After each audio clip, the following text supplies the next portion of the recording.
Afternoon, everyone. I would like to welcome you to the Lincoln City Council meeting for Monday, April 19th, 2021. Please stand for the Pledge of Allegiance. I pledge allegiance to the flag of the United States of America and to the republic for which it stands, one nation, under God, indivisible, with liberty and justice for all.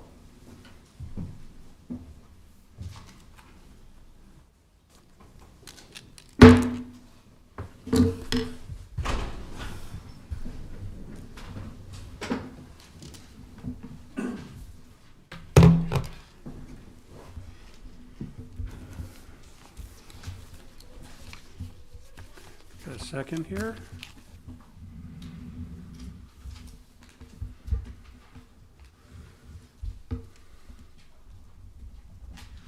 There we go. Thank you. In accordance with LB 898, please be advised that there's a copy of the Opens Meeting Act posted in the back of the chamber by the northwest door. The order of the business of the City Council is as follows. The clerk will call the items listed on the agenda under public hearing. Anyone wishing to speak on an item should come forward after the clerk reads that item. The applicant and those in favor should speak first, then those opposed. The applicant may then make one short rebuttal. Each speaker should begin by stating their name, address, and whether they are speaking in favor or in opposition of the item. Testimony will be limited to 5 minutes per speaker. After all the public hearings, the council will vote on resolutions and items listed under third reading. And on the second and last Mondays of the month, which is not today, immediately prior to adjournment, we will have anyone may speak on any issue not on the agenda for that date nor planned for a future agenda. Will the clerk please call the first item of business?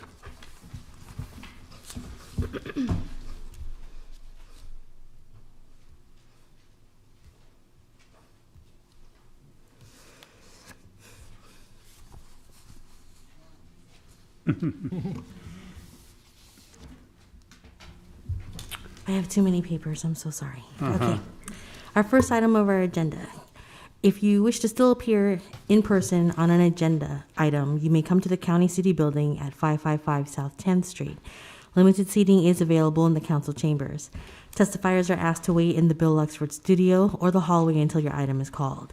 Then you can enter the council chambers and come to the podium. After you are finished speaking, you can exit the chambers through the door to your immediate left. Our first item on the agenda is sections 1 and 2. Is there anybody in the chamber that would like to come forward to speak on items 1 and 2? Yes, please come forward. Good afternoon. My name is Mindy Rush Chipman. I'm the director of the Lincoln Commission on Human Rights. And today we're here with number 1A for the appointment of Alyssa Martin as a Human Rights Commissioner. Alyssa and I worked together for a couple of years when she was with the mayor's office still, and Alyssa's been a huge proponent of human rights and the work that we've done at the commission. And so being able to bring Alyssa back as a human rights commissioner is a great achievement for the commission and will really round out the commission as a whole. So thank you, Alyssa. Would you like to say a few things, Ms. Martin? Thank you. It's good to see you all. I'm very honored to have received this appointment. As Minnie noted, had an opportunity to work with her and get to know the sort of mission and functions of LCHR during my time with the city. And I believe with my background and experience as an attorney, that will serve me well as well. So thank you. Thank you all. Any comments? I want to thank you so much for doing this and being able to volunteer to some of your time back to the community. And it's a great thing. You're a good asset to have around, so thank you. Thank you. Any other comments? Okay, thanks. Thank you. Yay. No, thank you.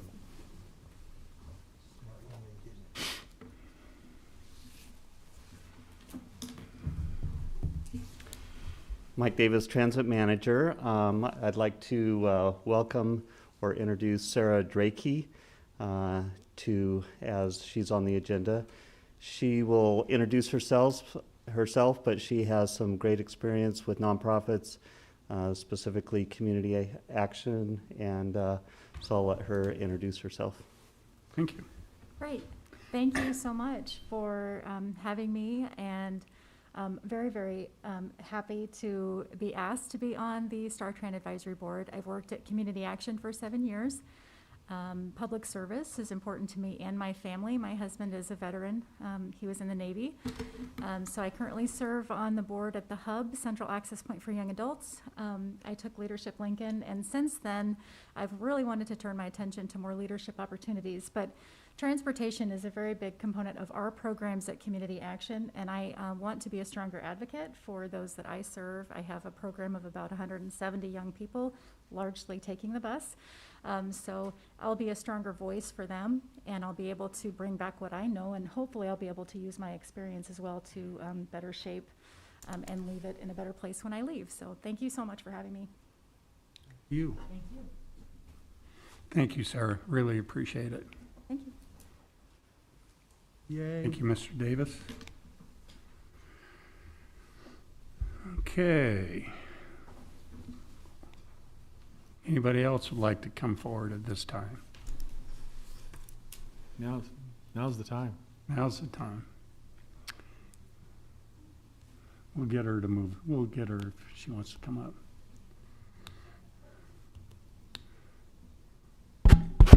The mayor would like to come forward and introduce.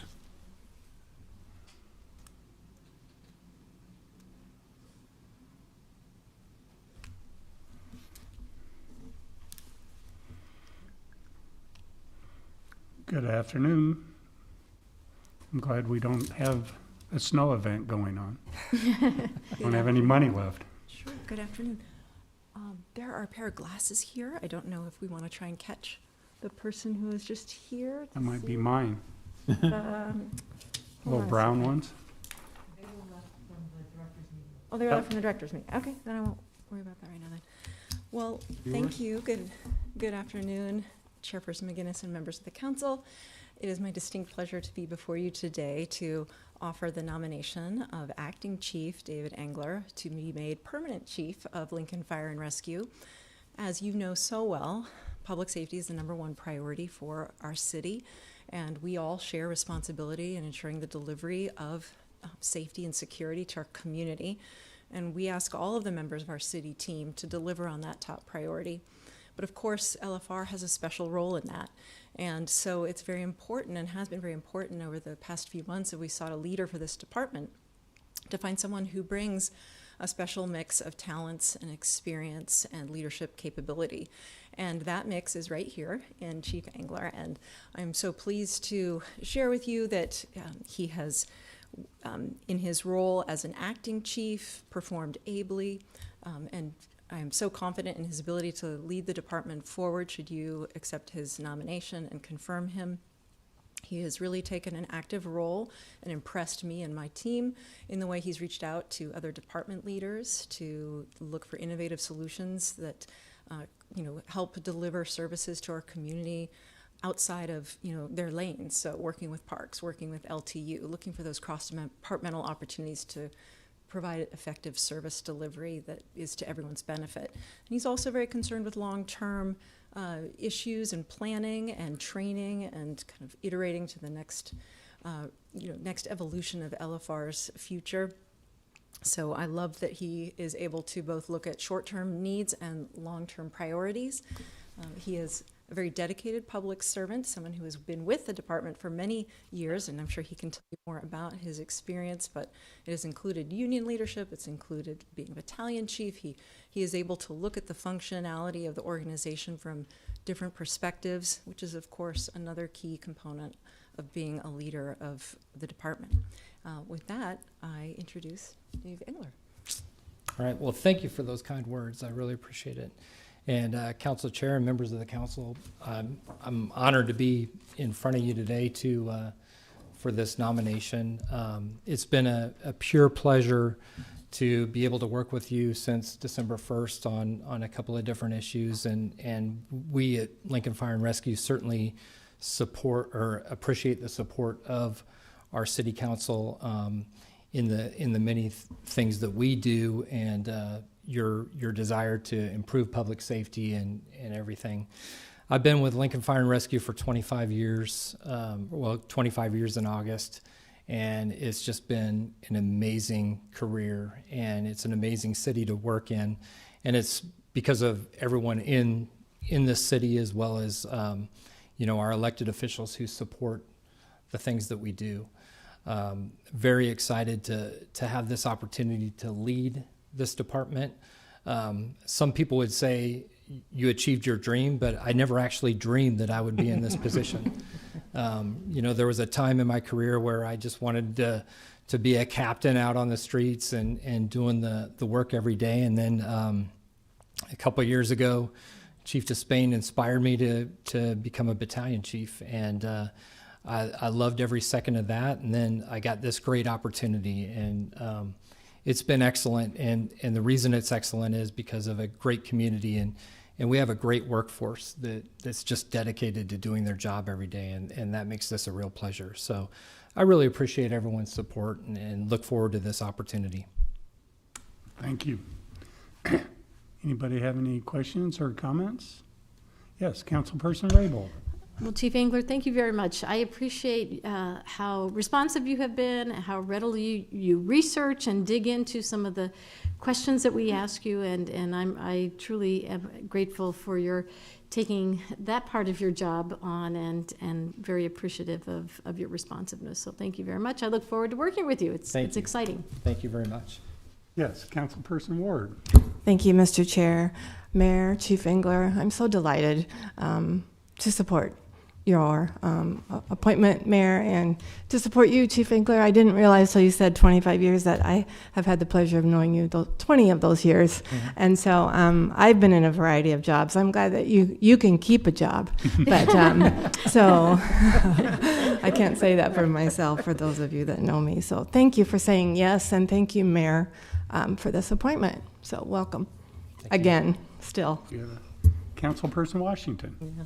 Chief Engler, it'd be very nice to make a vote for you and be able to call you the chief instead of the acting chief. And I wish I could tell you that I've been speaking with your professor, and he had another question that I should know. I'm joking. We had the opportunity to be in a class together where I was a resource person. So your leadership is exactly what the department needs, and it is a challenge to go from being within the department to leading a department, and I believe that you've got the skills to do that, and I look forward to working with you in the future. Thank you very much. Any other questions? Okay, I got a few. No, I really don't at this time. Thank you very much for willing to move up and do good things for the city. And thank you, Mayor, for finding someone that sounds like it's going to be a good team player. And that's very important in this job. Absolutely. Any other thoughts? Okay, thank you. All right, Thank you.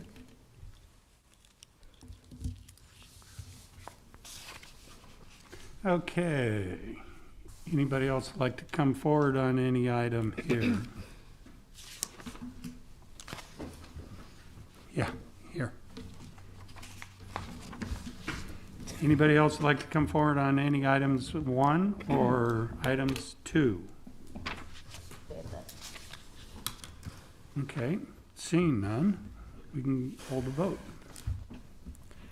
Item 1A is appointing Alyssa Martin to the Commission on Human Rights for a term to expire December 31st, 2023, introduced by Washington. So moved. Second? Moved and seconded by Councilperson Raybold. Any comments or questions? It's good to have her back helping the city on things. Okay, please call the roll. Schob, Yes. Ward, Yes. Christensen, Yes. Raybold, Yes. Bowers, Yes. Washington, Yes. McGinnis. Yes. Motion carried 7-0. Item 1B is appointing Sarah Drakey to the Star Trend Advisory Board for a term to expire October 20th, 2023, introduced by Washington. So moved.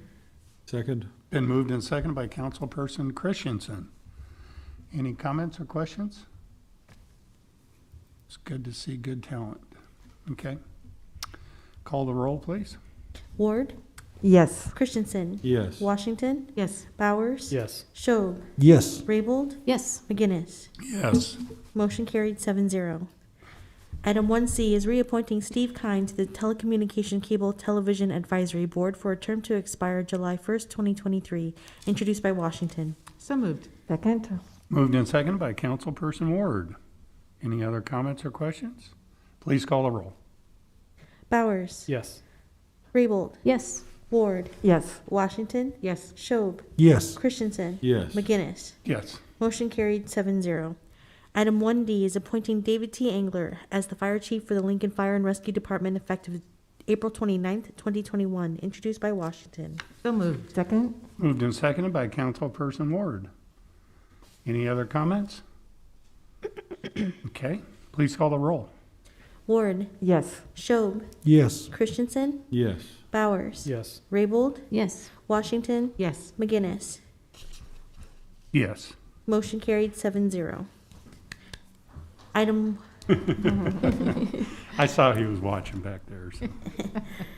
Item 1E, application of Kincaid Brewing Company doing business as Kincaid Brewing Company LLC to temporarily expand its Class CK liquor license to an additional outdoor area measuring 90 feet by 24 feet at 201 North 7th Street, introduced by Christensen. So moved. Second? Moved and seconded by Councilperson Raybold. Any comments, questions? Yes, Councilperson. They've done Schob. this before, right? And they really have been successful and complied. Mm-hmm. We should reward good behavior. I think so. Okay. And this is on private property. Yes, Yeah, it is. this is on a private property, so it's good. Any other comments? Please call the roll. Schob. Yes. Washington. Yes. Christensen. Yes. Raybold. Yes. Bowers. Yes. Ward. Yes. McGinnis. Yes. Motion carried 7-0. Item 2A and 2B, introduced by Christensen. So moved. Second. And moved and seconded by Councilperson Washington. Any comments or questions? Seeing none, please call the roll. Ward. Yes. Raybold. Yes. Washington. Yes. Schob. Yes. Bowers. Yes. Christensen. Yes. McGinnis. Yes. Motion carried 7-0.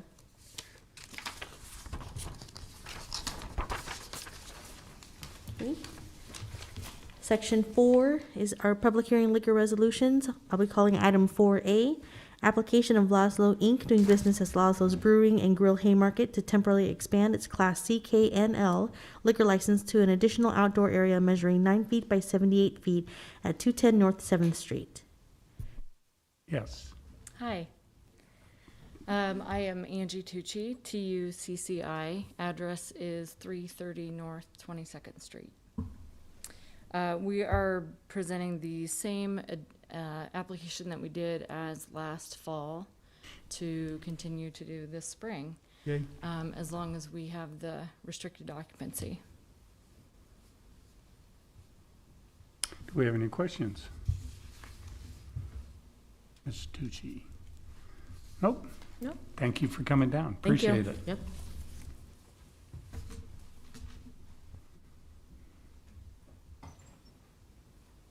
Item 4B is application of McFarland Family Farms LLC doing business as Max Creek Winery and Brewery for special designated licenses to cover an outdoor area measuring approximately 10 feet by 10 feet at the Haymarket Farmers Market at 7th and P Streets on May 8th and 22nd, June 12th and 26th, July 10th and 24th, August 14th and 28th, between 8 a.m. and 12 p.m.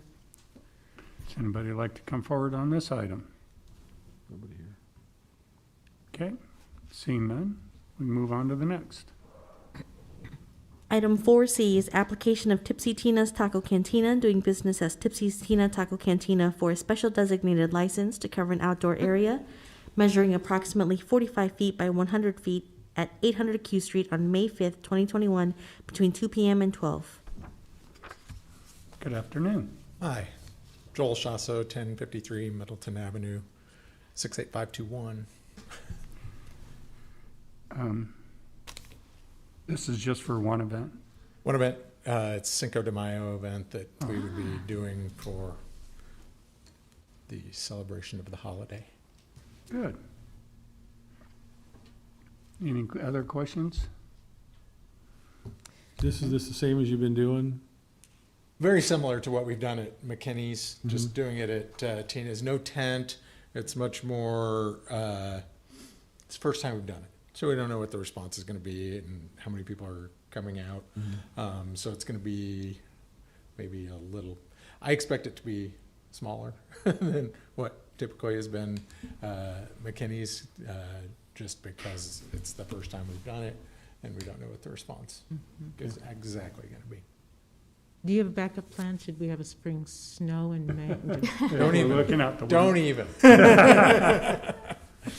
even. No backup plan as far as a backup date. If it's weather like this, there just won't be any backup. But there's a lot less expense Yeah. in this than there is at the tent is a big part of the McKinney's event, and there's considerable expense in that. May the sun shine. May the sun May shine. the sunshine. Okay. This is going to be mostly on 8th Street. Q. Yeah, it's all on 8th Street. It's all on 8th All on Street. 8th Street. Yep. Okay. Yep.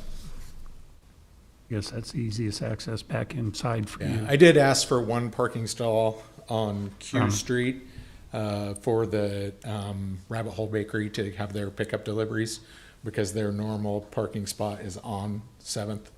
So I asked the city to give them a spot on Q for that day. Okay.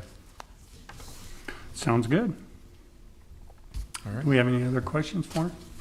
Joel? Nope. Thank you for coming down. Thank you. Appreciate it. Would anybody else like to come forward on this item?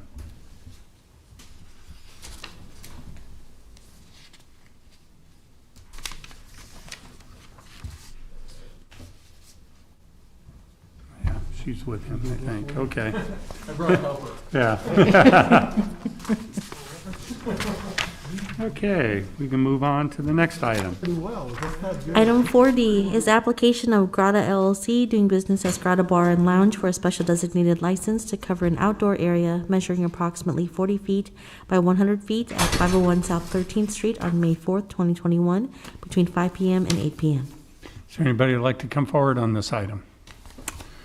No, seeing none, we can go ahead and move on to the voting. I move approval of items 4A through D. Second. Been moved and seconded by Councilperson Raybold. Any comments or questions? Okay, seeing none, let's call the roll. Christensen, Yes. Schob, Yes. Washington, Yes. Ward, Yes. Raybold, Yes. Bowers, Yes. McGinnis. Yes. Motion carried 7-0. Okay, move on to item 5, public hearing resolutions. Item 5A is appeal by Richard Bradley and Roberta Bradley of Planning Commission approval of waiver 21001 to waive the 3-to-1 width-to-depth ratio requirement on property generally located at 3239 South 46th Street. Okay, this is a public hearing. Is there anybody who'd like to come forward on this item at this time? Actually, it's not a public hearing. We It's said it would action. be Oh, you're right. It action, was not, action uh, only. Can only. Action only. Yep, and the applicant has withdrawn their waiver request. Okay, So do we need to do anything? Yep. We'll vote on it during the we'll voting vote on period? it with that time. We need to remove it. Vote to remove it. Now, or do you want to wait till? We'll Wait- wait till wait for the voting. when we do the voting. Okay, let's move on. 5B.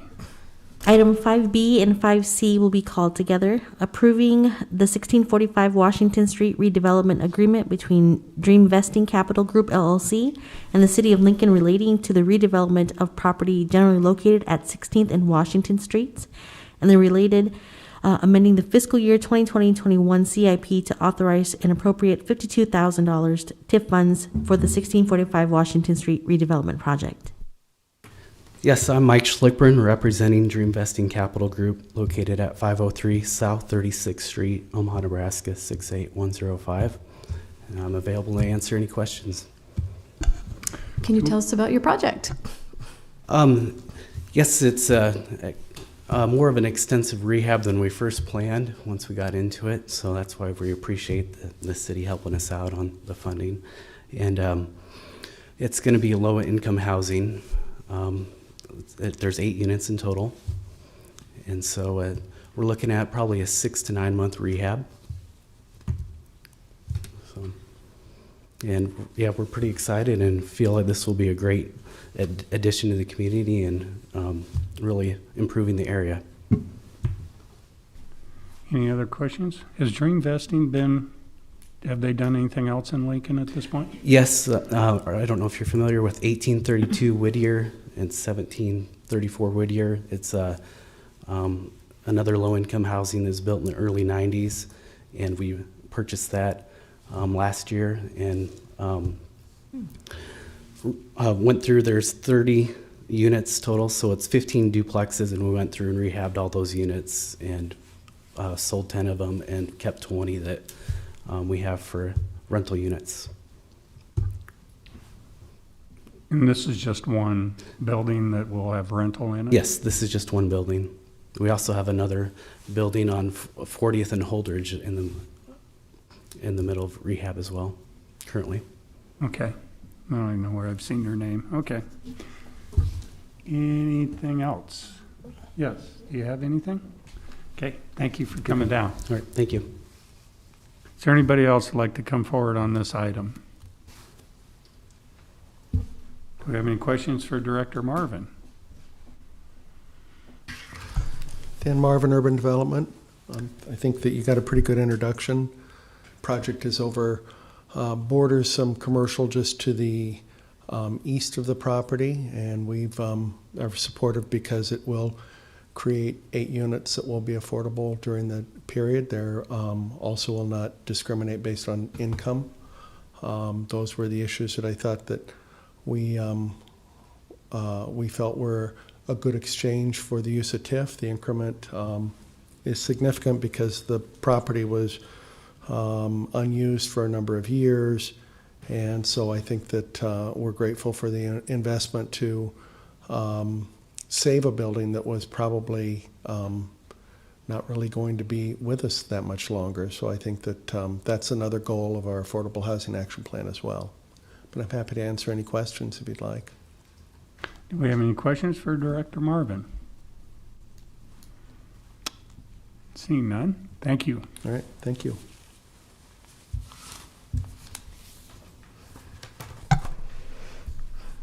Anybody else like to come forward on items 5B or 5C? Seeing none, we can move on to voting.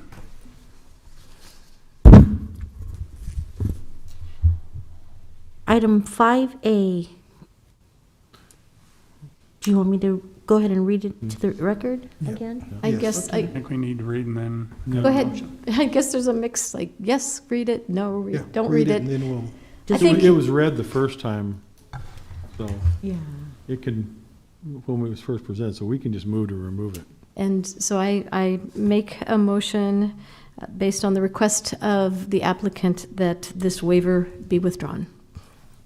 Second. It's been moved and seconded by Councilperson Ward. Any comments? Questions? Okay, seeing none, let's call a roll. Yes, I'd Councilperson like Cho. to thank Councilwoman Raybold for her work with the applicant and with planning and zoning and legal to get us to this resolution.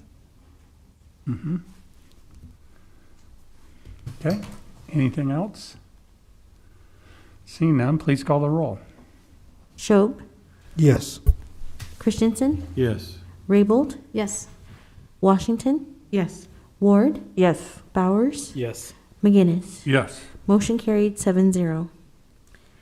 Item 5B is approving the 1645 Washington Street redevelopment agreement between Dream Vesting Capital Group LLC and the City of Lincoln relating to the redevelopment of the property generally located at 16th and Washington Streets, introduced by Washington. So moved. Second. Been moved and seconded by Councilperson Christensen. Any comments or questions? Yes, Councilperson Rabel. It's always really exciting to see someone willing to reinvest into an older property and turn it around and create affordable housing. So that's a very big thank you for your willingness to take it on and the challenges that you will be facing. So It's fun to take on old properties. Any other comments or questions? Okay, please call a roll. Raybold, yes.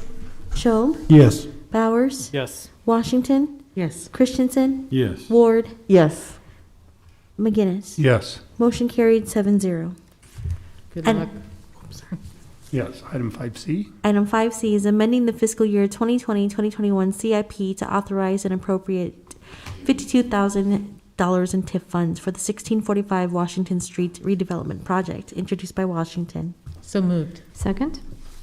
Been moved and seconded by Councilperson Raybold. Any other questions, comments? This is a Yes, very, Councilperson Raybold. One last one. This is a really good use of TIF. And again, thank you. And knowing, having been in that neighborhood for a number of years, it's a great neighborhood. And this improvement is certainly very welcome. Any other comments? it's, Mr. Yes. Chairman, this is going to be really wonderful for the neighborhood. I'm so glad to see a building come back on that corner because I think it's going to spur others as well. So thank you. Any other comments? Seeing none, please call the roll. Raybold, Yes. Washington, Yes. Ward, Yes. Schob, Yes. Bowers, Yes. Christensen, Yes. McGinnis. Yes. Motion carried 7-0. You said catalyst. Good luck. I did. Improve the neighborhood. Okay, let's move on to public hearing for ordinances, second readings.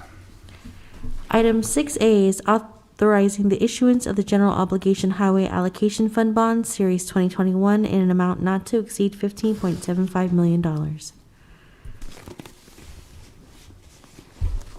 Good afternoon, Mr. Carlson. Good afternoon. Beautiful out. PowerPoint presentation here that we're going to bring up for you that we'll work through. Okay, great. Good afternoon, Mr. Chair, council members. I'm John Carlson with the Mayor's Office, and I'm here today with a team of folks that some of them are here in the chamber with us and some of us are in the back, but we have LTU Director Liz Elliott, we have Finance Director David Young and several people from the finance team, and we have our bond counsel Mike Rogers and Colleen Duncan that are also here to help us with any questions people may have. But we're here to talk to you about actually the kind of next step in a series of steps the council has taken in order to create some additional street funding to do some good improvement work across the city. So this is the highway allocation bond actual authorization to increase funding for street repairs, and those repairs, of course, will increase safety and quality of life, create new jobs in construction to help with our economic recovery, and we're going to be able to save money by taking advantage of the low interest rates right now to get some construction projects underway and try and stay out of construction inflation. So just for our folks maybe watching at home, just to kind of walk them through just a couple of kind of steps about what is highway allocation funding. Well, essentially it's state gas tax. The allocation means that every municipality is allocated a certain amount of those state gas tax when we get that every year. It's a dependable funding stream. It's increased over the last decade from approximately $15 million in 2010 to nearly $27 million in 2020. The pandemic does not seem to have impacted this funding. People are still driving and using gasoline for various things. And the projection for the current year is again up north of that $27 million number. So since it is dependable, comes in every year, lenders will bond against those monies. It requires a majority vote of the city council in order to authorize those bonds. And the city has done it twice before, once in 2004 and once in 2006, for the very same reason. They took advantage of low interest rates then in order to front up money to do projects. And then the bonds are paid over time using a part of those highway allocation funds. So we'll see later when you see in the details of the $27 million that comes in, there's a thin slice that then gets used to pay back the funding, and the bulk remains to continue to do projects. As I mentioned before, why is the highway allocation bonding a good idea right now? It's frankly just because the market dictates. Again, our finance team and our bond counsel have done a great job researching in terms of the timing and in terms of the interest rate availability and in terms of determining exactly what that amount that we should go out for this particular issuance on. But the most important part is the interest rates right now are significantly lower than the rate of construction and project inflation that we're seeing. So the sooner we can get additional funding, the sooner we can get projects and improvements out onto the street, the better we will be, because those projects 5 or 6 years from now will just be that much more expensive. So what amount would be bonded? Again, LTU that I mentioned before, they've done an analysis in terms of capacity and need, and they're basically setting it at about $15 million in terms of this first tranche, this first issuance, and then we would expect to come back to you next year for the $10 million balance. You'll recall that we talked about the general notion of a $25 million issuance last year during the budget conversation, and that there was an amount placeholder in the current CIP while they did the analysis and determined what would be the right amount to take out. It's a natural question. Why issue 2 bonds? Why not just issue 1? The simple answer is because we only want to borrow enough money to do the projects so we can get out on the street. We don't want to pay interest for money that we're going to sit on. And in addition, there are specific federal tax rules. So if you're getting tax-exempt bonds as a municipality, you can't just borrow money and hold it like a bank. You have to borrow it and you have to invest in the community. The bond terms that we talked about again, we would anticipate issuing $15,260,000, an average rate of 2% interest, 15-year term, and that yields an annual payment of $1,250,000. So again, well within the $27 million that we receive every year to make those payments. You will notice the difference between your authorization and the amount that we expect to go out for. We expect to go out for $15,260,000. You're authorizing an up to amount, $15,750,000, and that's basically just to give our bond counsel some flexibility between the time that you, hopefully, say yes, and the time they're able to put the paperwork together and go out to market and sell the bonds. There could be some market fluctuations in there. So what would we do? Where would the street improvements be? Well, they'd be all over the community.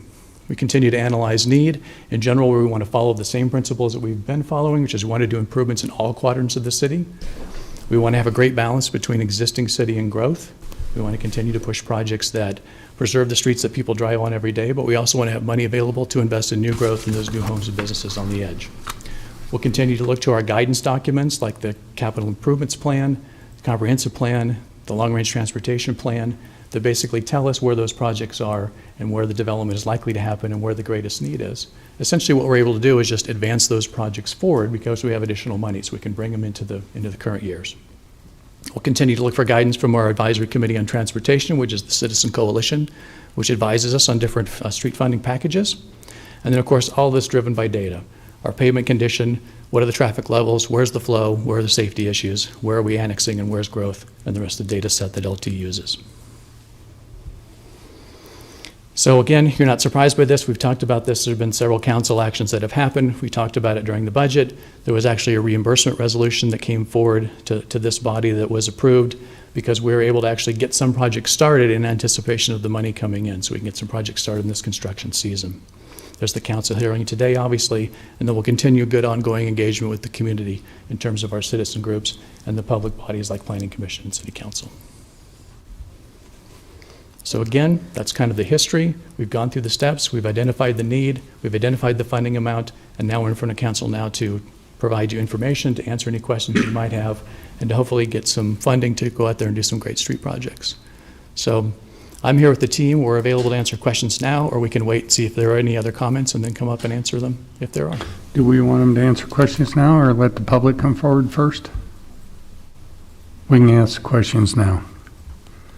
Okay. Councilperson Raybold. Yes, the interest rate is incredibly low.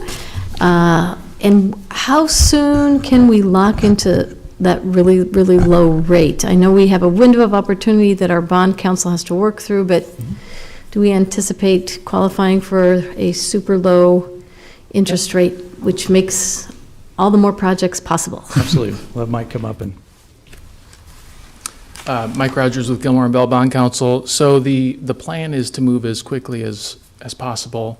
I think one of the questions is to make sure that we don't go too fast and miss something or size the bond issue in a way that's not what's desired. But I think we can be ready to go to market relatively quickly, and I think the plan is to do that so that those rates can be locked in as soon as we can, after council approval and after we go through the rating agency process and that sort of thing.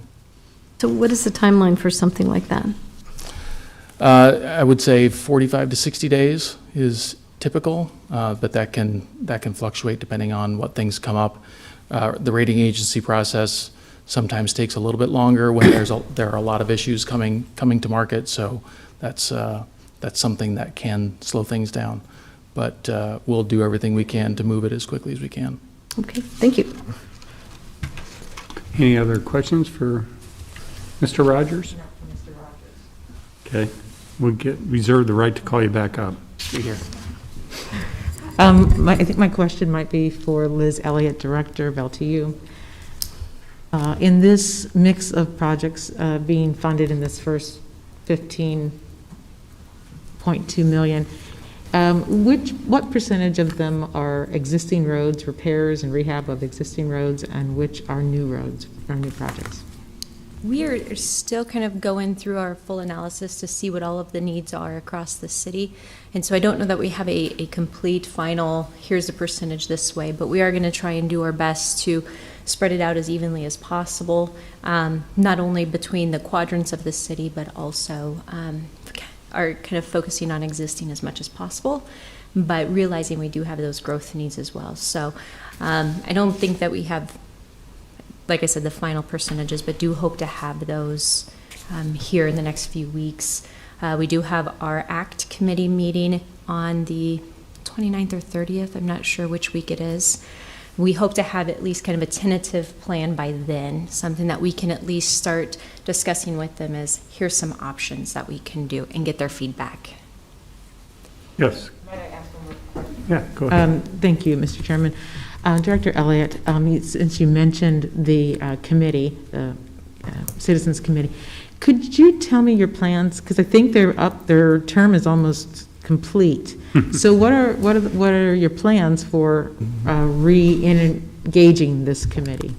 We were just having a conversation about this. Their terms do expire in August. So we are starting, our hope is at this meeting to get those who are still interested, make sure, find out which ones are, see if anyone isn't interested anymore, and then work with the mayor's office as well on trying to fill. We do have one vacancy that we do need to fill, and that is in the process, and we hope to have that filled here soon. But so August is when they will be back in front of you for either re-upping their term or having new applicants.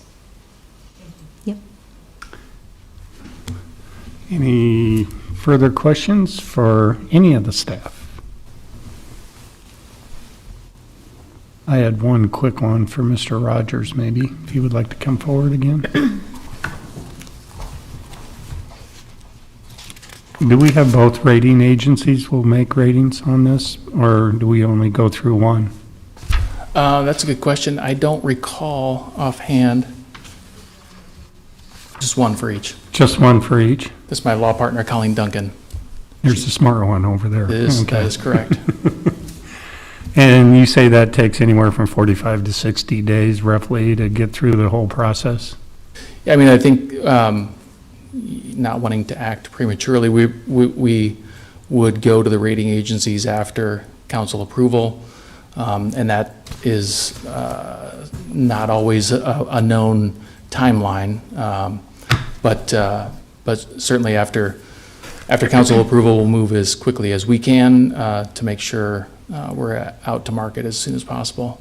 And the decision to when do I say pull it, to go ahead and put it on the market is made by our finance director? Yes, Okay. That's correct. And we give them that power to decide that day.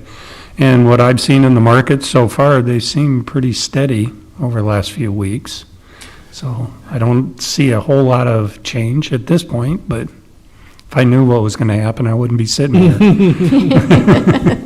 And one thing I should say is that, as you, I'm sure know, the ordinance does delegate authority to make those final decisions to the finance director. So timing, when to go to market, what ultimate structure to set, and all of those fine details are delegated to him to make final decisions. Okay. And we expect the finance director to give us a report after he makes the purchase. Okay. Thank you. Any other questions for staff at this point? Okay, anybody from the public like to come forward to speak on this item? Okay, seeing none, let's move on. Okay, I'll be calling items 6B, 6C, and 6D together. Item 6B is an ordinance authorizing and approving a lease purchase transaction with Union Bank and Trust Company for the issues, sale, and delivery of certificates of participation with the principal amount not to exceed $21,700,000.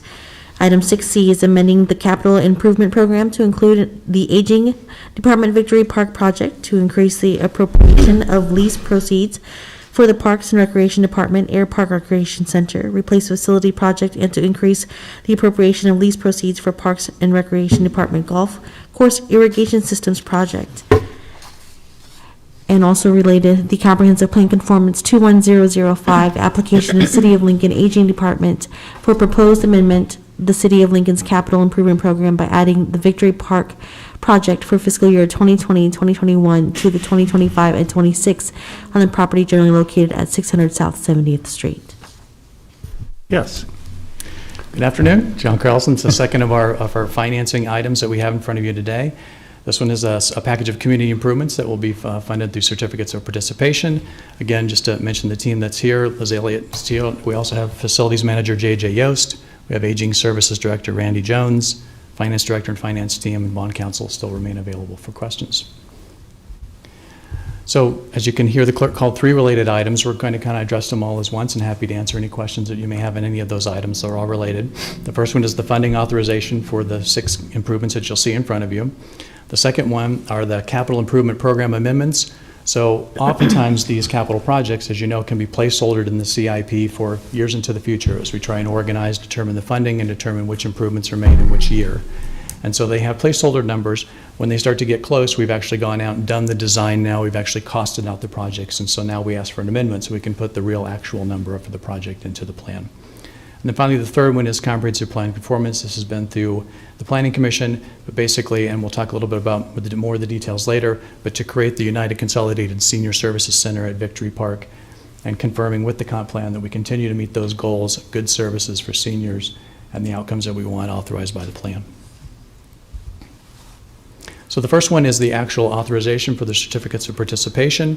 Again, same rationale. We've got an opportunity in this market to take advantage of actually, frankly, even some lower interest rates than the highway allocation bond, and that's primarily because although the different certificates of participation, as we'll see later, they have different term lengths. In general, overall, they're slightly shorter than the highway allocation bonds. So we're shorter term on the payback. We can get an even better interest rate on those. We'll also show that we have some existing COPs that we want to refinance. While we're taking these to market, we have an opportunity to refinance some existing ones to get an even better interest rate, so we're going to take advantage of that. And overall, we'll talk a little bit more about how that bundling is important because, say for example, what people might think of if they want to refinance their house. They wouldn't refinance their house every month because there are expenses associated with that. So that we don't want to take out 7 issuances to market when we can bundle in together along with the refinancing and do them all at once and save on some of our costs. Again, I want to thank the team for their analysis they've done and the work that they've done. City of Lincoln continues to be very good about being strategic about how they use their debt financing. We carry this low debt burden compared to a lot of municipalities, and we have that high AAA bond rating and low borrowing costs that we're seeing in front of us because of that hard work. So the 6 projects that are in front of you, again, kind of like highway allocation bond, we've had some previous actions, and now we're actually at the point now where we're ready to authorize the funding for these various projects, either in an existing capital improvements plan or in a redevelopment plan.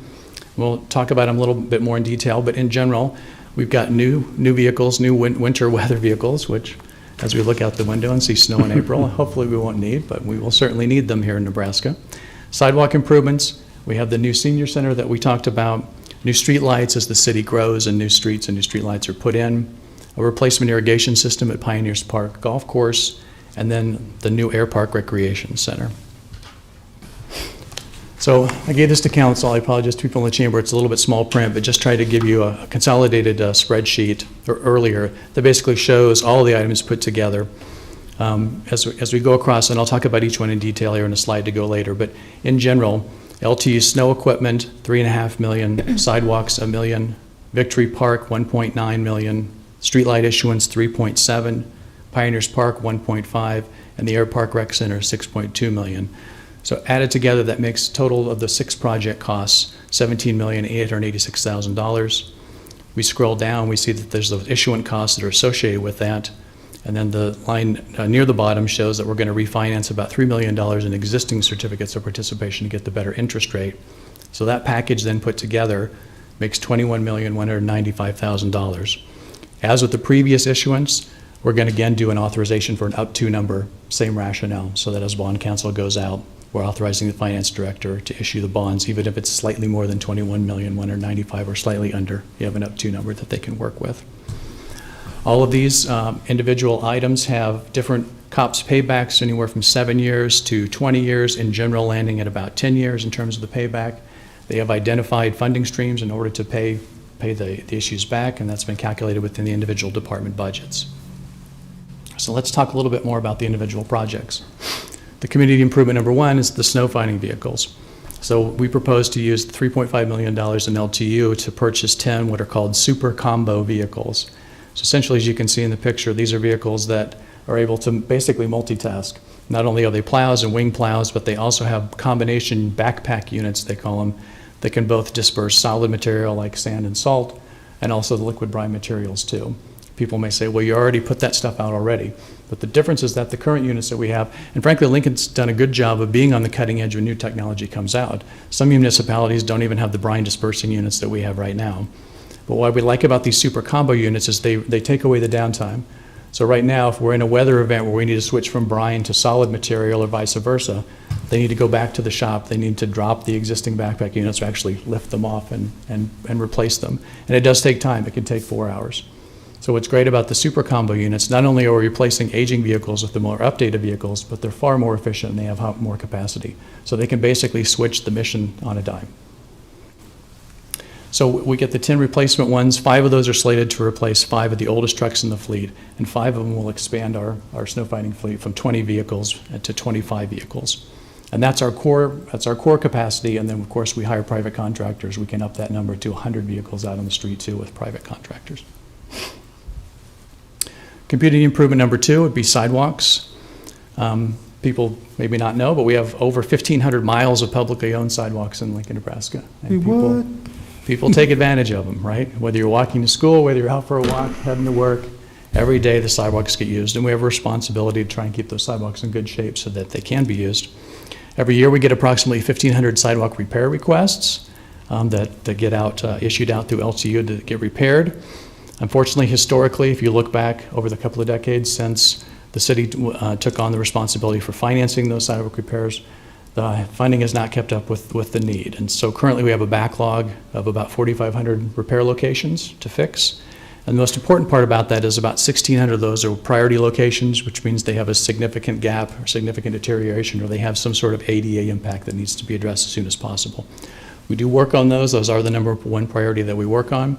What we're looking for here, though, is additional funding to let us really bite into that backlog and help knock it down. The current CIP identifies this funding. It identifies $1 million in general revenue and identifies a second $1 million in other financing. So here again, LTU has worked with Finance Department, Bond Counsel, and determined because of these low interest rates, the certificates of participation really are a great financing vehicle to take advantage of that low interest rate to provide that second $1 million and let us cut down on that backlog. Investing $1 million more in the sidewalk basically improves an additional 41,666 square feet on average. If you think a sidewalk square is typically 5 by 5, that's 25 square feet, so that's a significant number of improvements. It's hard to say exactly how many repairs that fixes because some of them are 2 squares, some of them are 3 squares, some of them have a ramp that's involved, but a significant bite into that 1,600 repair location backlog. Community improvement number 3 is the one that has the associated items with it. That would be the new senior center at Victory Park. You're all pretty familiar with this. Like some of these other issues, you've seen the redevelopment proposal come through the city council. Now we have the funding authorization to go with that too. But in general, for the public watching at home, this is an effort to create an expanded and improved unified senior services at one site, which is next to the former VA hospital, which has now been expanded into the Victory Park campus. I think Randy and his team have done a great job about trying to figure out how they can consolidate these services in an effective way, but provide even better services. So it's not so much that they're just at one site, but it's the fact that you're going to have an expanded programming, As we look at the demographics in Lincoln and the demographics overall continue to age, it's important that we continue to have robust senior services and expanded services.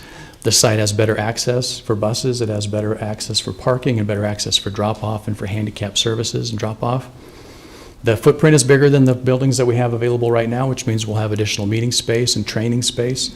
It's on a campus which has outdoor amenities, so during nice days, you'll be able to get outside and take advantage of outdoor recreation and other amenities. We believe it's cost effective. The developer partner that we're working with out there, we basically have a long-term, essentially no-cost lease. When you compare with the buildings that we're moving out of, which are older buildings, see significantly decreased utility and maintenance costs when we're associated with the new building. And back to that partnership, again, not only will we be able to serve seniors all over the community, but in fact, they're creating a campus there that will expand to over 400 housing units that will include seniors and veterans. And so they'll basically have village services available to them right at that site. It creates an opportunity, a little bit like the LES building. The downtown building then becomes a redevelopment opportunity. And we've seen lots of developer interest in those downtown buildings, whether it's office or residential. So we have an opportunity there. The CIP amendment that you'll see in front of you has the set amount for the project costs now that we need to get into the CIP. It's a combination of the $1.9 million in COPS and $1.7 million in other funding. The primary source of the other funding is the sale of the existing building that's downtown. And then finally, you see we have the comprehensive plan amendment, which has gone through Planning Commission, which is basically to say that the Unified Center will continue to serve the community and meet the goals that we need for senior services. Community improvement number 4 is streetlights. So the city owns the streetlight system. You all know that. People may not know that, but we own the streetlight system. City budget that we put into our annual budget contains both construction and maintenance obligations for that system.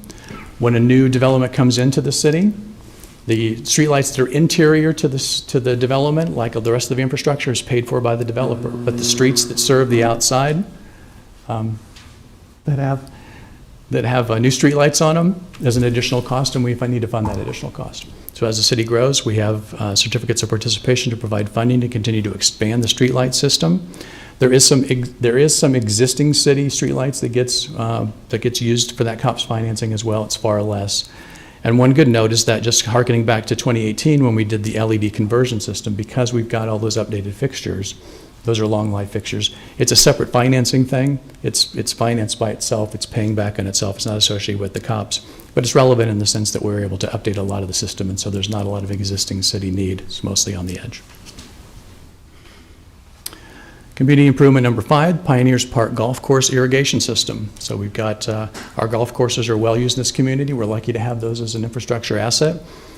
The irrigation system at Pioneers Park, though, is from the mid-'80s, and it's reached the end of its life expectancy. We're starting to see failures that impact play, and they also are continuing to drive up costs. So when we cost out the maintenance versus replacing the system, we're looking to replace that system and to use COPS as the significant portion of that financing. Again, we'll do a CIP amendment to put the actual project cost in there, about $1.6 million. The majority of that would be this COPS issuance. And that COPS issuance is proposed to be paid back by a continuance of the $1 surcharge on an 18-hole round of golf. So 10 years ago, we did something similar, which is they needed to improve the Holmes Golf Course clubhouse. And then they put on the $1 surge charge on an 18-hole round, 50 cents on a 9-hole round. And over the years, those players that have participated and used those golf courses have helped fund the improvements to those golf courses. So Park and Rec Advisory Board and their subcommittee, the Lincoln Municipal Golf Committee, both support when the clubhouse is paid off later this year that we could just pivot that and use that same dollar surcharge now to make an improvement to a different golf course. And the golf committee will continue to help fund those improvements for the golf courses that they use. And community improvement number 6, Air Park Recreation Center. So this is a nice one. This has been a long, well, they're all nice ones, but this is a great project. It's been a long time coming. People probably know the Air Park Rec Center that currently exists is out in Northwest Lincoln. The new site is proposed to be basically in what's called Huskerville Park, which is immediately adjacent to the Arnold Elementary School. This is a highly used rec center. They're all highly used, but this one in particular gets great use from both the community, it gets great use from the school, from the CLC, and frankly, it gets great use from across the community. They host programs there, for example, like the Rock Steady Boxing program that helps people with Parkinson's and other motor skill issues, and they come from all over the community to make use of this center. The current building is 60 years old. It's a former Air Force building, Air Park. That's how the neighborhood got developed when it was an Air Force building, and it's served us well, but it's 60 years old and it's time now for an updated footprint. With the new rec center, we also have an opportunity to co-locate the Williams Branch Library, which currently is located in Arnold Elementary School. And we always want to try and create partnerships with the school where we can. This will continue that partnership, but next to each other, not in the same building. What we've seen basically with the needs for school security and the needs to be able to sign people in, sign people out, it kind of creates an obstacle to have it physically in the school. If we co-locate it with the rec center right next to the school, we'll essentially get the same benefits of shared parking, availability for students, availability for the public, but we'll be able to move people in and out of there in a different way that won't affect the school. Funding details on that, again, the part that's impacted by COPS is the $6.245 million in COPS. We have about $1 million in the CIP that's been built up through various years of appropriations. We have $1 million identified for community challenge grant funds, and the Lincoln Parks Foundation has taken on the responsibility to go out and raise those funds. And I was talking to JJ earlier today. He was going to get a more current number, but he feels they're at least about halfway there right now. So they're on a great arc to be able to provide. And again, because the city's got such great community use, we think there's a lot of opportunity for private donors there to come in and help add an additional layer of funding to bring this project together. And then $75,000 in impact fees, because we'll have outdoor play equipment, we can use an impact fee for an outdoor park area there. This payback, I wanted to take a minute to talk about this payback in particular because it uses Keno revenue. And a lot of people have talked about Keno revenue in light of the new casino that's going to be built here in town, and what will that impact Keno revenue? Well, the team has done some good research on that. They've looked at other communities that have had casinos come in, and the answer is it's kind of across the board. Typically, Keno will go down slightly and it will come back. What we've done in response to that, though, is that we've tried to isolate this and budget very conservatively. So the Parks Department gets about 65% of the city Keno funds that come in. And that 65% equates to about $1.5 million. So the slice that they need in order to do the payback is $485,000. So they're under a third of the available Keno. So in the event that Keno is impacted, they'll still have far and above headroom in order to be able to make those payments. And the fact of the matter is, what's interesting about Keno, when you look around in different communities, it can have a casino impact, but oftentimes people are going to a location that they enjoy. So they're going to the bowling alley that they like to go to, and they play Keno. They go to the burger and the beer joint that they like to go to, and they maybe play some Keno. So it's not necessarily just the gaming itself, it's the fact that it's kind of their place to go, that they like to go, and that can really keep Keno funding steady as well. So again, we have the same pitch kind of as we had on high allocation bonds. We have an opportunity for these low interest issuances to really save money on these 6 projects. Do lots of great community improvements in various sectors all over the community, whether it's the snow fighting vehicles, whether it's sidewalks everywhere, the new consolidated and expanded senior center, street lights for city growth, new irrigation system funded by basically user fees, and then the new Air Park Rec Center, which will serve not only the neighborhood but the entire community. So we think we've got a good package. We think we've got an opportunity to take it out. It's kind of the next step in the approvals that you've seen come before you. This is the funding for the authorization and the CIP changes.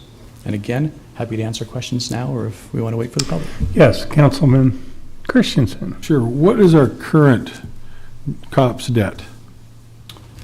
COPS debt is about the same. So right now we have outstanding about $26 million in COPS. Okay. And the other question is, what are we using for security on these? In the past, one time we issued this with using our streetlights as security. What are we using? Are we securing this with anything? Yeah, so let me have the bond council come up again, because the COPS and the lease purchasing, it kind of has its own way that deals with it. Essentially, we pledge the revenues that we talked about, our proposed reg, whether it's Keno funding or whether it's general revenue. So we're pledging the city as good faith and obligation of those funding sources, but the assets themselves serve as an additional pledge. Mike Rogers again with Gilmore and Bell Bond Council. So when certificates of participation are sold, it's really a lease purchase obligation of the city, which is an obligation of the general fund of the city. The assets themselves are technically part of the financing because they're being lease purchased, so they're being acquired over time by the city. So they are part of the collateral technically. However, any investor who looks at this would look at the city's unconditional obligation to make payments over the full course of the transaction. Mm-hmm. So the real security for repayment is that the city's pledge and that they're going to make the payments no matter what.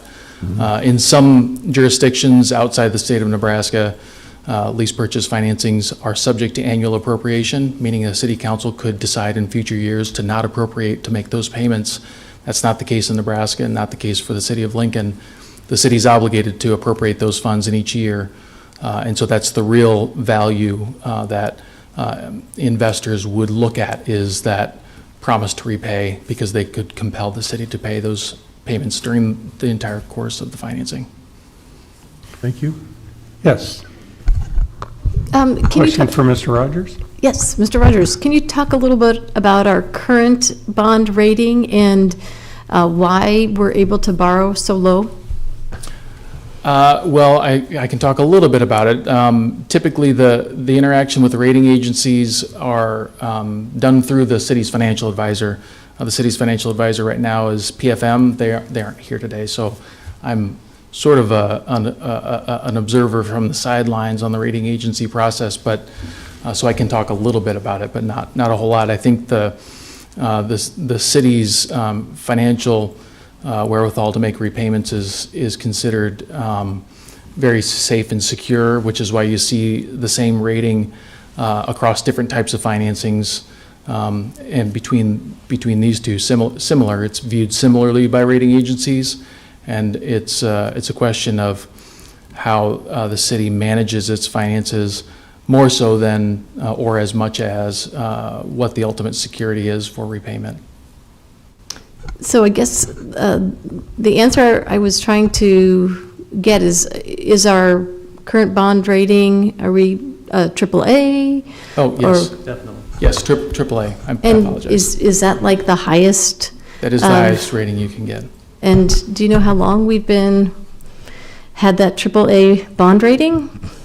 Several decades at least. Okay. Yeah. So by taking on this additional certificates of participation in the amount of like almost 22 million, do you think that would impact our bond rating at all, or the most important thing is our ability to repay? Well, again, we want to have the rating agencies go out, but we're confident that it will not impact our rating at all, or otherwise we wouldn't issue it. That's part of our analysis. We don't want to make any moves that's going to impact our bond rating at all. And does that play a part in us getting a very low interest rate? Absolutely. Yep. Okay, That's the thank you. best interest rate we can get. I have a quick Thank you. question for Mr. Rogers. So our security is only us, our ability to pay, our bond rating, or that we're backing these with our good faith. So there is no filing of any UCC security assets on any of our assets? The assets are being lease purchased, so if the city were to happen to default, technically someone, Actually owns them. the certificate holders could come and take the snow fighting equipment back or something along those lines. That's technically true. And so there are, the documents do provide for that. For the assets that are being financed could be taken back if the payments are not made. Okay. And then a question for you. You said we are currently about 26 million with COP? Right. Certificates of occupation, and we're going to refinance about 3 million of that amount? Is that what it Right. is? Yep. So we're going to be to 23, and then we're going to add 21, so we will be at 44 million total? Right. Yep, 26 and 18 new. That's right. Okay. Yep. Any other questions? Okay, any questions for other staff? Yes. Thank you, Mr. Chairman. I have a couple of questions about the projects themselves. One question for Liz Elliott and one question for Parks and Rec. Yeah, JJ. Thank you, Director Elliott. In the last probably 18 or 20 months, I have received a number of letters about the wattage or the temperature of the LED lights, and I would like you to address that this afternoon. On the streetlight project that's coming in, do you have a RFP already ready to go on the wattage? Can you tell us what that is? Well, and the lights are a little kind of an interesting breed. They fall under LTU, but yet we actually contract with LES to maintain it and handle those at this point. And so my knowledge is limited on the lights, specifically on the wattage. I know we've had discussions and kind of looking at different options with the maintenance on the lights, but right now I would probably have to do some research and get back to you on that specifically. So I apologize. All right, that's fine. But you don't have a proposal ready to go into contracting right now? We do not, Okay. not right now. All right, so there's some time to have a conversation. Yes, absolutely. Those discussions are very early on. All right, thank you very much. Yes, And then my next question is for J.J. Yost with Parks and Rec. Thank you for coming down. There is a lot of excitement about an Air Park Rec Center that is younger than the one we have now. And perhaps a little less ventilated than the one we have now. Would you mind sharing what you can about this project? Certainly, and I like your choice of words. It's the existing facility is well ventilated. It's kind of permeable, so it is truly reached its age of.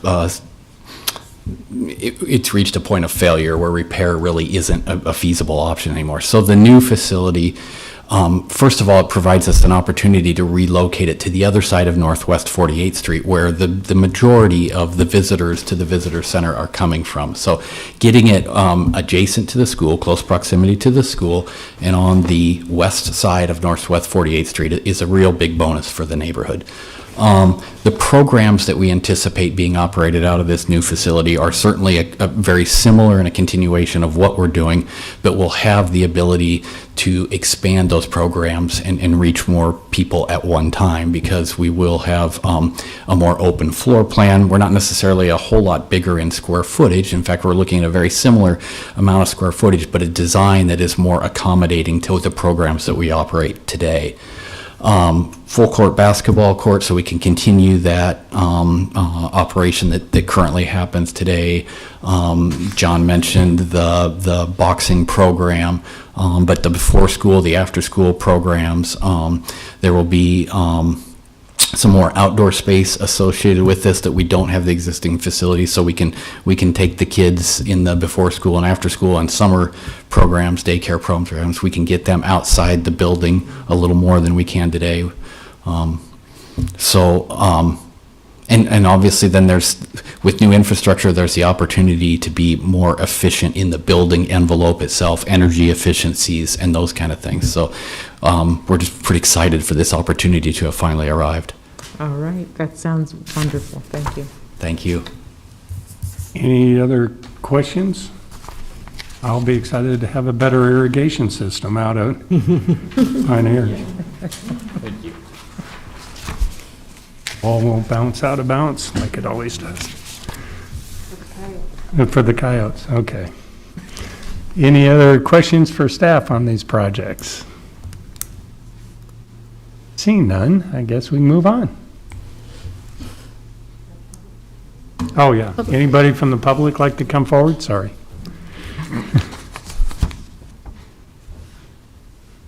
Good afternoon. My name's Christine Dykman-Schoening, and my address is 7810 South 58th Street. I'm currently the president of Seniors Foundation, and Seniors Foundation is the serving arm of Aging Partners. Many of you know that Seniors Foundation was instrumental in bringing the enhanced use lease into Victory Park in the VA campus administration.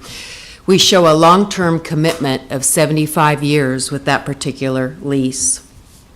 Victory Park is the first in the nation for a nonprofit to hold this lease, bringing seniors and veterans together.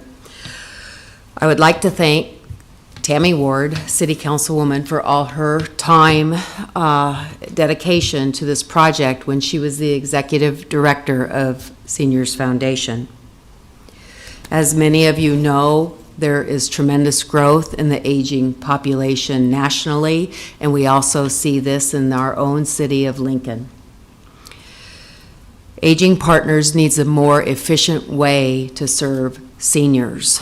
The building currently at 10th and O, the infrastructure of the building is very outdated, and we need to find a better way to facilitate seniors.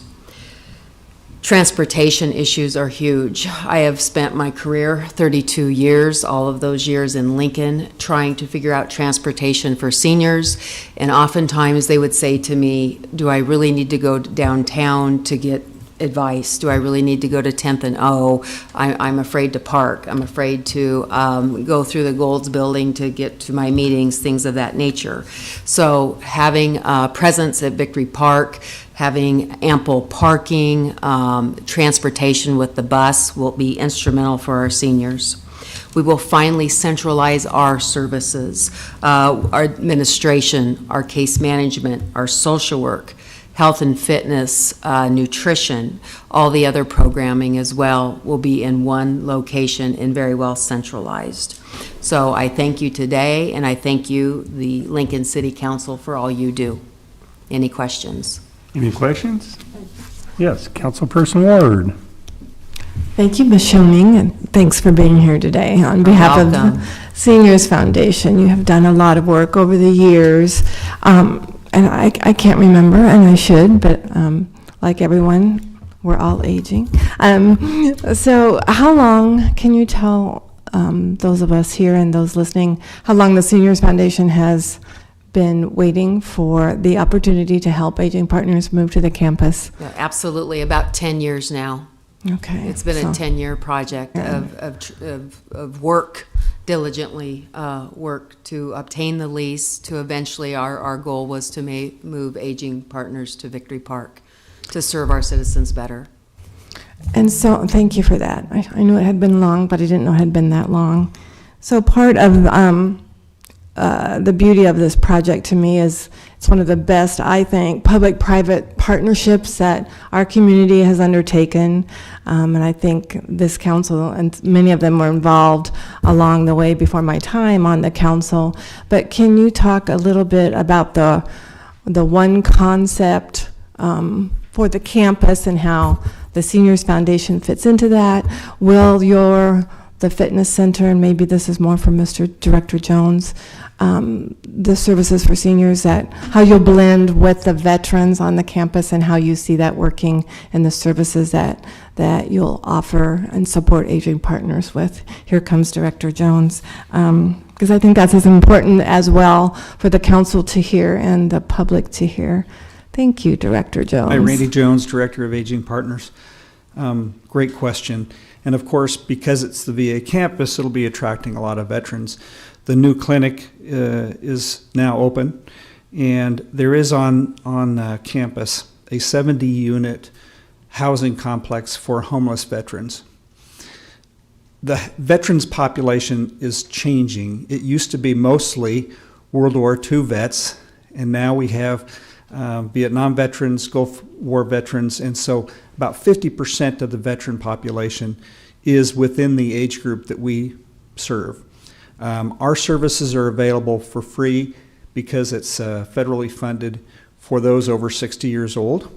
They're also available for the younger population as well if the cost is paid. Thank you for that, Director Jones. I just think, I just want to emphasize that it's so rare, I think, even in the country, to have these kind of services offered both to seniors and veterans on the same campus. And so now, in addition to the clinic, the VASH housing, the Veterans Assisted Supportive Housing, and that's what you're speaking about, right, Yes. Director Jones? Those 70 units, I think there's still a wait list for that. And the CBOC is there, and now if we can get your department moved out there, that will help serve that need for this part of not only the city but the state. So I want to commend all of you for your Aging Partners, Seniors Foundation, the prior council for their support of this really important project. So thanks for your perseverance and for being here today, Ms. Schoening. You're welcome. Thank you very much. Any other questions for Michelle or Randy? Yes, Councilperson Rayburn. Thank you. This is for Randy. So This is a wonderful project, and it is going to be appealing to all sectors of our city.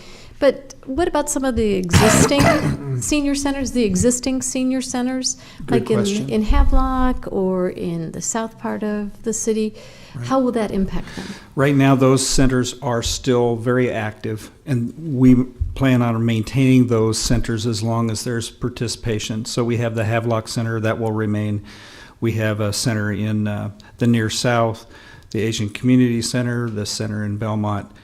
Those will actively be supported. It's really our downtown location, and then our downtown fitness facility and our transportation out on the LTU Service Center that will be consolidated. Terrific. Thank you. Any other questions? Yes. Thank you. Thanks, Mr. Chair. I guess maybe this is for Director Elliott, but maybe someone knows. I just wanted to make sure there's still a bus line that runs out to the campus. There used to be. There is. Okay. Here comes Director Elliott. I assume there still is. That's really important. So thank you, Director Elliott. Thank you. And this is something that our transit team has been working closely with the VA's office on, and we will continue to provide that service directly to that facility, both for the agings and then as well as the kind of the new location as well. So those have been confirmed. The exact details are still being fine-tuned, but we will still be providing that service. That's great. Very good. Thank you very much. Yes, thank you. Mr. Chairman, can I just ask one follow-up question for Director Elliott?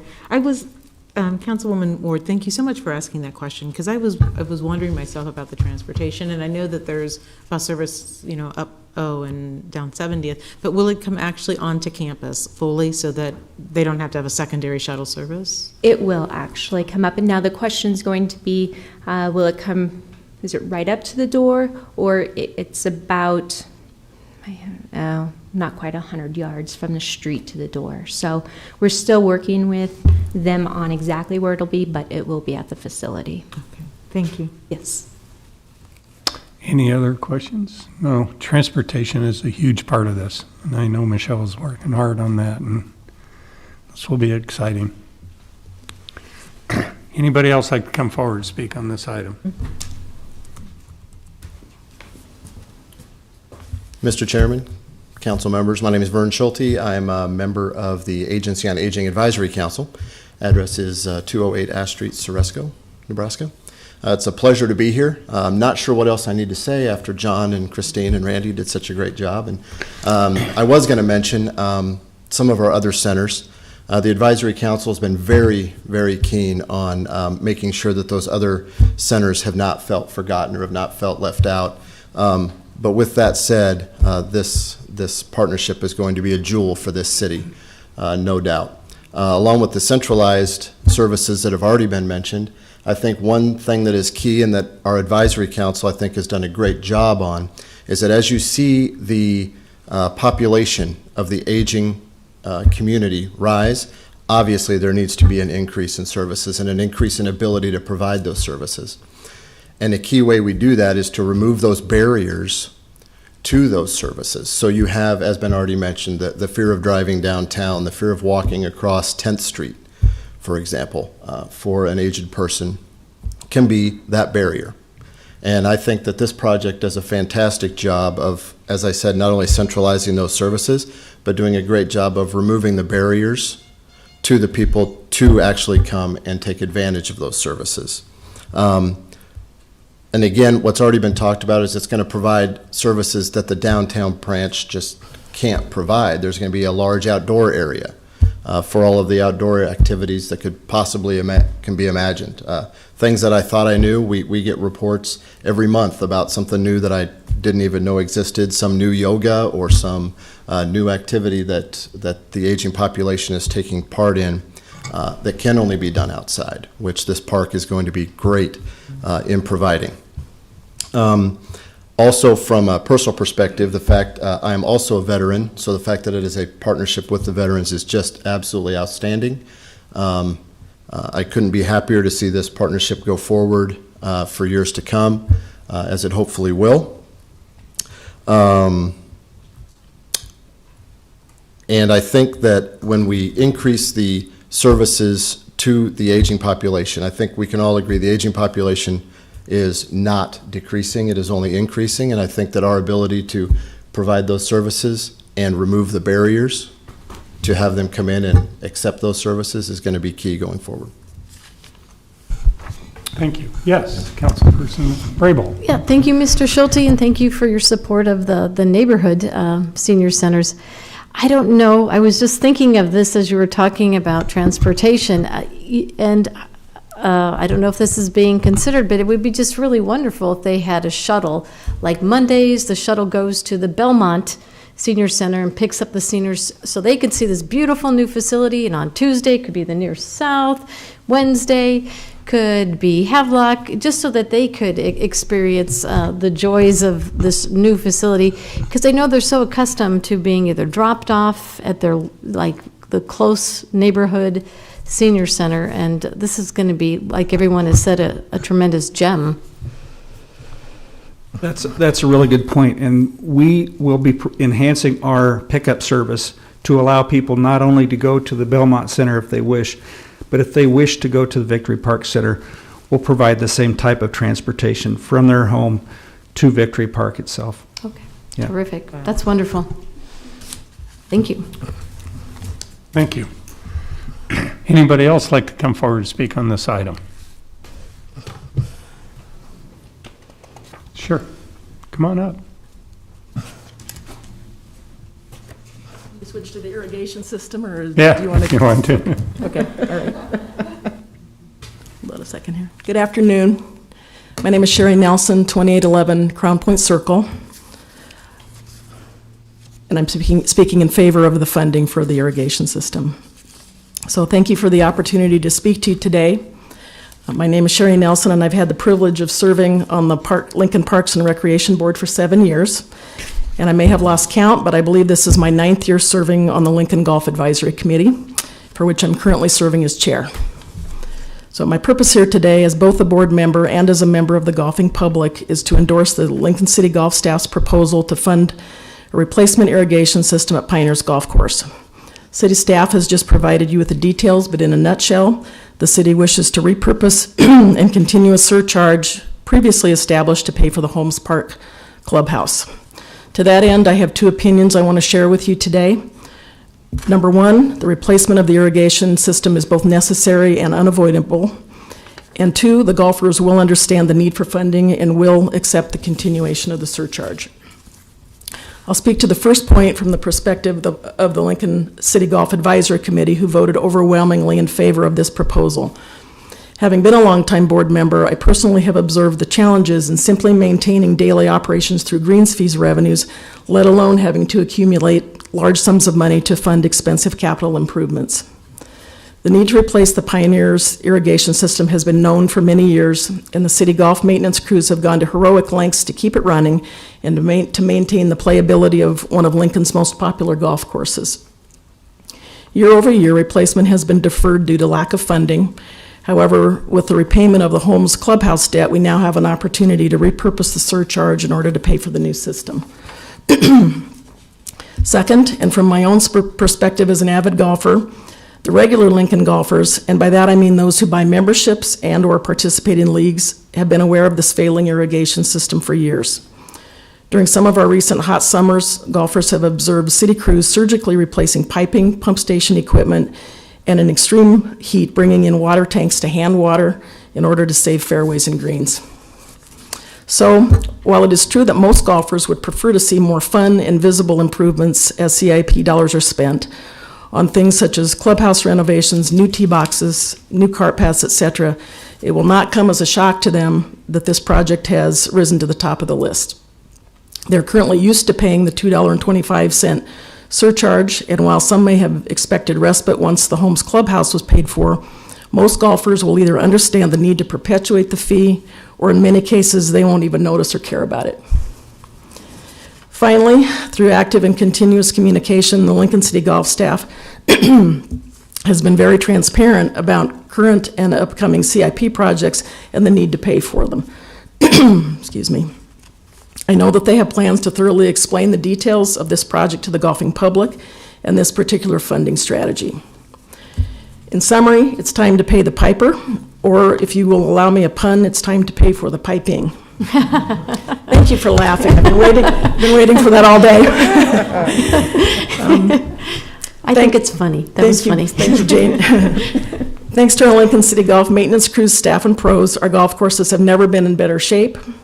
This funding is necessary to keep them that way and to keep our product competitive, profitable, and sustainable.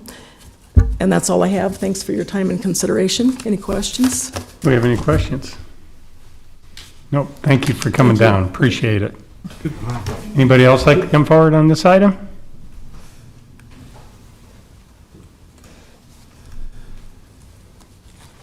Good afternoon, ladies and gentlemen of the council. Matt Herman, 6424 Thunderbird Circle. Also a member of the Lincoln Golf Committee. I'd like to say I'm with her. There's not much I can add to that other than we really are looking forward to it. We've watched them really try and patch these things together for quite a while, and trying to hand water going uphill because the sprinkler system won't push it uphill anymore. This would be a great addition, I think, to the city, and especially since they've already done some nice work out of Pioneer, that it really, hopefully we can put that one to bed for a while. Questions? No. Do we have any questions? Thank you for coming down. Thank you very much. Appreciate it. Yeah, bet. Anybody else come forward?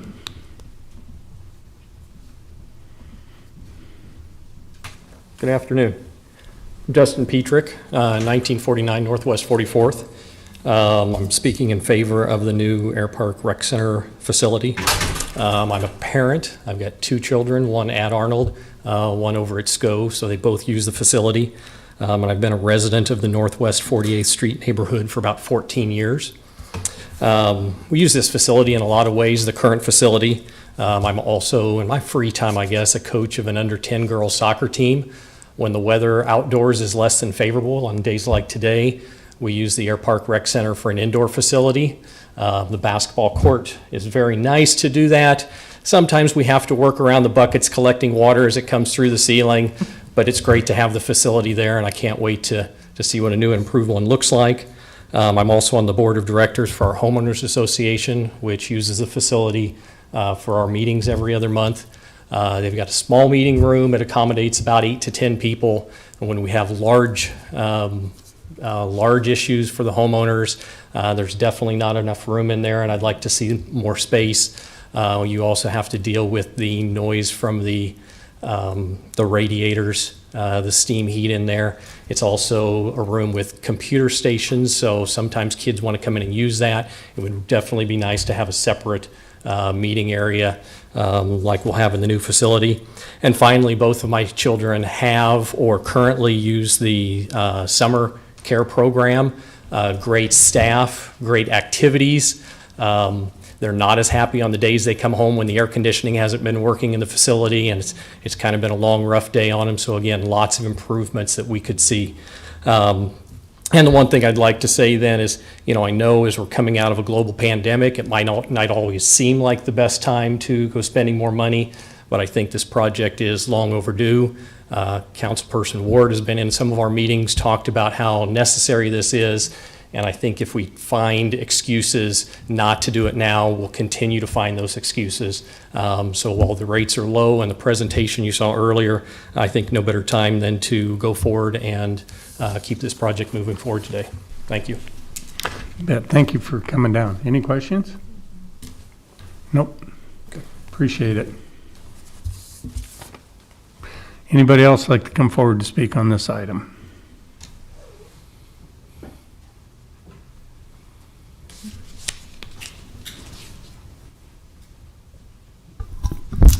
Good afternoon. My name is Jennifer Burhill. I live at 1720 Northwest 55th Street. And I come to you today as a parent, but also as an active and very involved community member in the Air Park area. I am currently, or I have a 15-year-old son who is a freshman at North Star, a 9-year-old daughter currently a 4th grader at Arnold, and both of my children have utilized the before and after school program through Lincoln Park and Recreation while being students at Arnold. As many have mentioned, the physical state of the current recreation center is less than desirable. For those of you who may or may not know, Arnold Elementary School is a Title I school that serves nearly over 750 students living in the neighborhoods near Northwest 48th Street. This school, like most schools in Lincoln, are at capacity. And so Arnold Elementary does share space with the Lincoln Park and Recreation Program. I can tell you from experience, my daughter's classroom was moved this year to accommodate some space because they needed a bigger classroom. And so Lincoln Park and Recreation and my daughter's classroom had to flip so that the classroom had more room. So sharing space with the school and the new location would free up more room in the school. Arnold Elementary School also, the start time is at 9 a.m. So most parents begin work at 8 a.m. or earlier, and the issue becomes childcare is not available for parents who have to be at work before their child's school day begins. A limited number of spots are available for the current before and after school program. When registration begins within a day, if you're lucky, a day and a half, those programs are completely full, and those that did not get their child registered or put on a waiting list left to come up with a plan B for their child to get to school during the week. All in-home childcares are full. We do have a couple daycares out in that area. One just recently opened, but again, they're at capacity as well. I've always said it takes a village, and we have an amazing one in the Air Park community. I am on the Arnold Elementary PTO and constantly get requests for information for parents who possibly stay home with their kids to see if they can carpool their kids to school. Getting your child to school should not be a concern for families. Building a new rec center is going to definitely allow more spots for families to get their children into the before and after care so that parents can continue to get to their jobs. And this also goes for the summer daycare camp when children aren't in school, allowing more space to take children to that camp and ensure that parents have adequate care in the summer. I currently serve as vice president on the Arnold Elementary PTO. I will serve as president for my last year on the board for the 2021-2022 school year. In 2018, I worked with Wendy Van from the Foundation for Lincoln Public Schools and Jody Frager, principal at Arnold.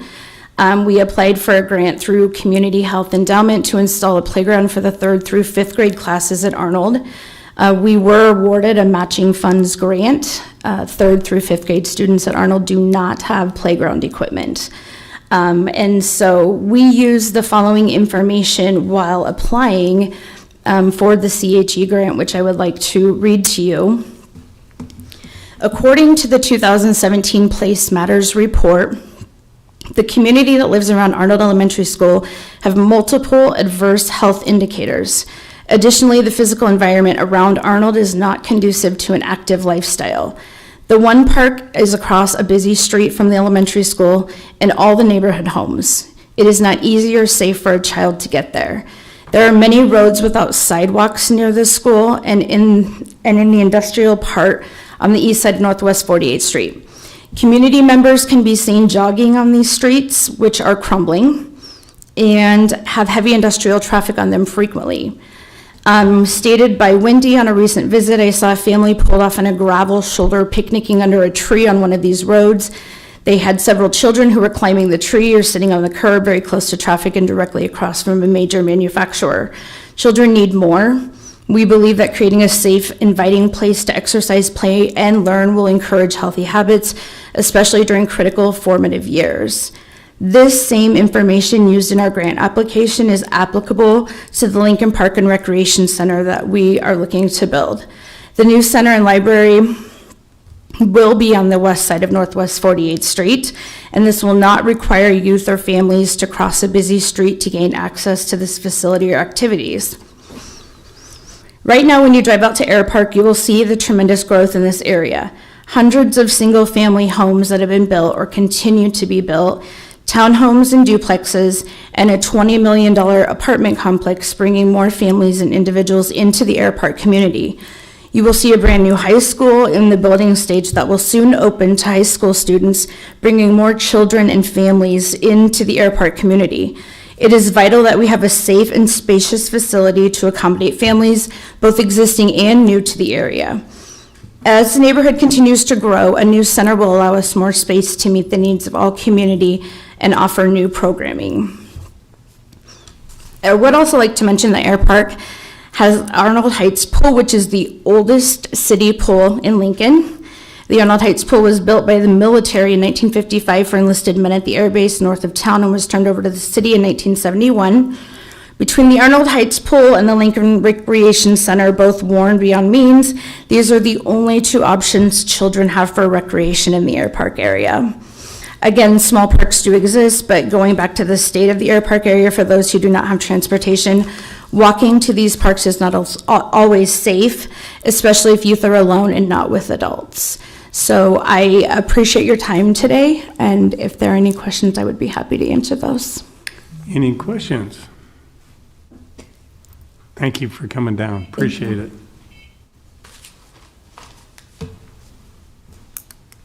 Anybody else like to come forward to speak on this item? Okay.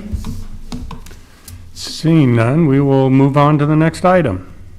Item 6E is change of zone 21009, application of Eric Schaefer for a change from B4 Lincoln Center Business District, I1 Industrial District to B4 Lincoln Business District, I1 Industrial District, with landmark overlay on property generally located at 300 South 7th Street and 700 M Street.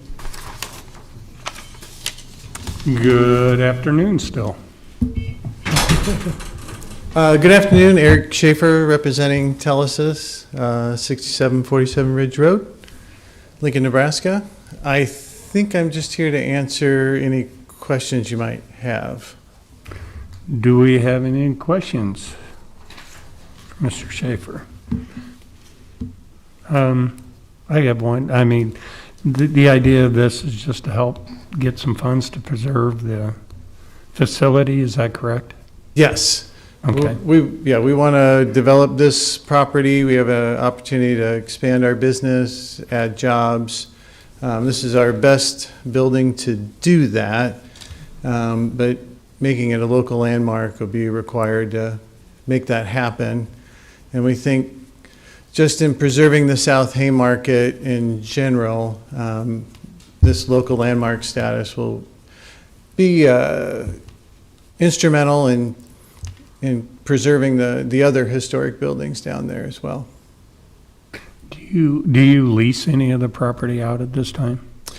Well, a little bit, but nothing major. It's more out of the kindness of our hearts to help people out that need storage. The main complex is we're going through a very large review with State Historic Preservation and the National Park Service before we can do any more renovations to that property. So. Okay.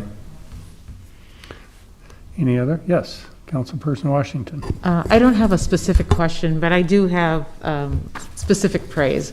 I really want to commend you for going for historic preservation status or landmark status.